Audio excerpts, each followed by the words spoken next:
15.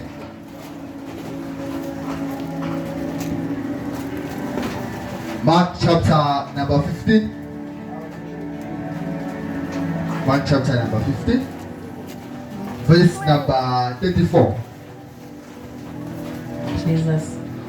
And at that ninth hour, Jesus cried with a loud voice, saying, Eloi, Eloi, lama sabachthani, which is being interpreted, my God, why have you forsaken me? Amen. Amen. Thank you. uJesu la usesiphambanweni. Uma uJesu esesiphambanweni useyakhuluma ke, useyakhala. Amen. Uyakhala uthi Eloi, Eloi, lama sabachthani, Baba ungishiyelani. Amen.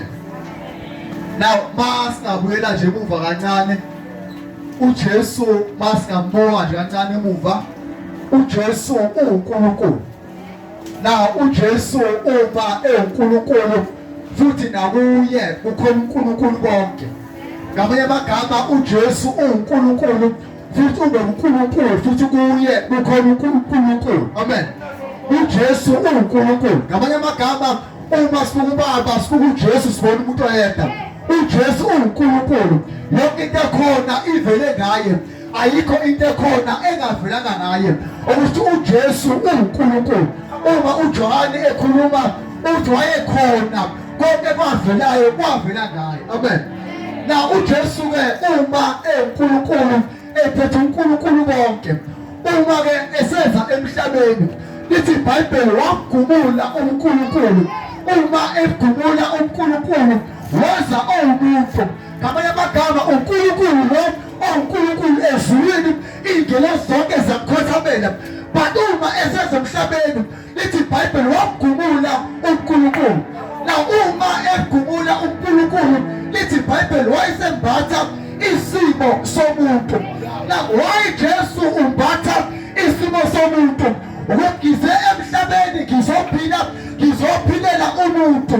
Ngamanye amagama uJesu esuke ezulwini ekhulula uNkulunkulu wenza emhlabeni, wazophila emhlabeni, waphila endaweni yomuntu.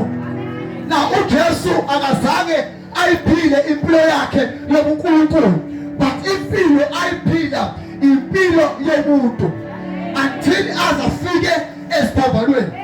Now lithi iBhayibheli ke, now lithi iBhayibheli uma esesiphambanweni uJesu useyakhala usethi baba ungishiyelani. Ngamanye amagama uJesu ekhala wakade ekhala isimo somuntu ayikade sithathile sethu. Ngoba le time esiphambanweni wathatha izono zethu. uNkulunkulu ebheka uJesu wayengazama uNkulunkulu kodwa wayesebona thina kithi, esibona lezono zethu, esibona nengcayiso zethu.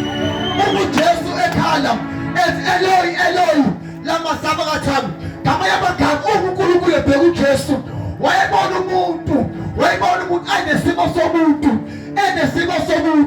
ebona izono zomuntu. Lithi iBhayibheli uNkulunkulu uJesu wayeseyakhala wathi Eloi, Eloi, lama sabachthani, ukuthi uNkulunkulu wami ungishiyelani na. uJesu ekhala ethi Eloi, Eloi, lama sabachthani. Ngamanye amagama uNkulunkulu wathi mayebheka uJesu wabona izono zomuntu uJesu. Lithi iBhayibheli hamba kuNkulunkulu akasibheki isono. uNkulunkulu ebheka uJesu ubona umuntu, ubona isimo somuntu, ubona izono zomuntu. Waseyamfulathela, wayesebheka thina ngoba kithi kwasekhona isimo sikaNkulunkulu, ngoba kithi kwasekhona ukulunga kwakhe. Ngamanye amagama ufanele sazi namhlanje ukuthi ukulunga kaNkulunkulu izono zethu uJesu wayibethela wasinikeza ukulunga kwakhe. uNkulunkulu ebheka thina wayekade sebona isimo sikaJesu kithi. uNkulunkulu ebheka thina iqalekiso zethu zasayisuke ziJesu, but ayibona ibusiso zakhe kuthina. Yingakho ethi uPostoli Pawulo umuntu eseKristu Jesu okudala kuyadlula. Ngamanye amagama uJesu wasesiphambanweni wanobudala bethu konke, waneqalekiso zethu zonke esiphambanweni esiphambanweni, esiphambanweni. So thina sinokulunga kaNkulunkulu, sikulunga kaNkulunkulu. Ngizothi namhlanje uma siphuma la fanele sazi ukuthi sithi sikholwa uJesu, sesinokulunga kaNkulunkulu, sesikulunga kaNkulunkulu. Akasekho ubuthakathaka kithi ngoba yena abethe ubuthakathaka bethu. Thina sesinamandla, singabanqabileyo ngoba sathatha imvelo yakhe, sathatha ukulunga kwakhe, sathatha isimo sakhe, sathatha ukuqoba kwakhe.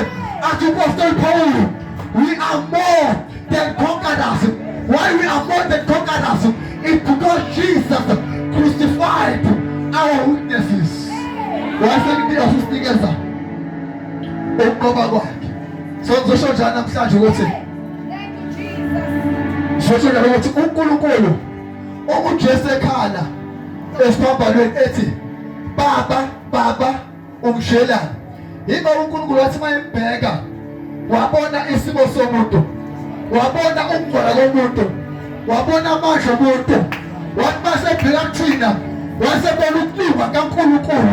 Thina sikulunga kaNkulunkulu, siphethe ukulunga kaNkulunkulu. Thina we are the holy nation. Thina we are born after the cross. Ukudala bethu kwabethelwa kwashila noJesu esiphambanweni samvela sokulunga kaNkulunkulu. Uma usuKristu Jesu awusekho ubuthakathaka. Uma usuKristu Jesu ugonqobileyo ngoba kuyena wabethela ukwehluleka kwethu, wabethela izono zethu, wasinikeza ukulunga, wasinikeza ukunqoba kukaKristu. Ngiyabonga.